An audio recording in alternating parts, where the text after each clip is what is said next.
একজন নারী দিনের পর দিন স্বামীর অপমান সহ্য করে, ভাবতে থাকে একদিন সব ঠিক হয়ে যাবে। কিন্তু সেই দিন জানেন কোনো দিনও আসে না। ভালোবাসার কখনো ভয়, কখনো সহ্যের উপর টেকে না। শ্রদ্ধা নাই, যত্ন নাই, স্ত্রীর প্রতি অসম্মান, অবহেলা কতদিন পারবেন আর আপনি রাখতে? আমার মনে হয় মানুষ কোনো দিনও বদলায় না। এই যে আকাঙ্ক্ষা, একসাথে থাকার প্রচেষ্টা, হয়তো এই প্রচেষ্টায় কোনো একদিন হয়তো স্ত্রীটাকে পরম সুখ দেবে, অথবা ওই স্ত্রীকে যেতে হবে পরপারে। আসসালামু আলাইকুম, সবাই কেমন আছেন?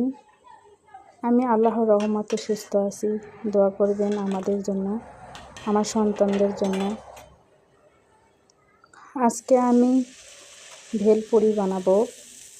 আমার ছেলে মেয়ে খুব বায়না ধরছে, বলছে রাস্তার ওই স্ট্রিট ফুড ভেলপুরি খাবে। আমি সবসময় চেষ্টা করি নিজের হাতে কিছু বানিয়ে খাওয়াবো আমার সন্তানদের। আমি কোনো কিছু বানাইলে ওরা খুব পছন্দ করে, ওই জন্য কষ্ট হলেও চেষ্টা করি। তখনই একটি নারীর সংসার সুখের হয় যখন তার স্বামী বলবে, আমার বউ যেমনই হোক তার বদনাম করবার অধিকার কারণে। যার চরিত্র যেমন তার ভাবনাও তেমন। আপনাকে নিয়ে কে কী ভাবলো, কে খারাপ ভাবলো, এগুলো নিয়ে ভাববেন না। কারণ কি জানেন, ভালো চরিত্রের মানুষ আপনাকে ভালোই বলবে, আর খারাপ চরিত্রের মানুষ আপনাকে খারাপই ভাববে। যার চরিত্র যেমন তার ভাবনাও ঠিক তেমন। আমার ভেলপুরিগুলো ভাজা প্রায় শেষ হয়ে গেল, এখন পরিবেশনের পালা। এক্সট্রাভাবে টক বানিয়ে নিয়েছি, এখন টকগুলো দিব। দেখা যাক খাইতে কেমন হয়েছে।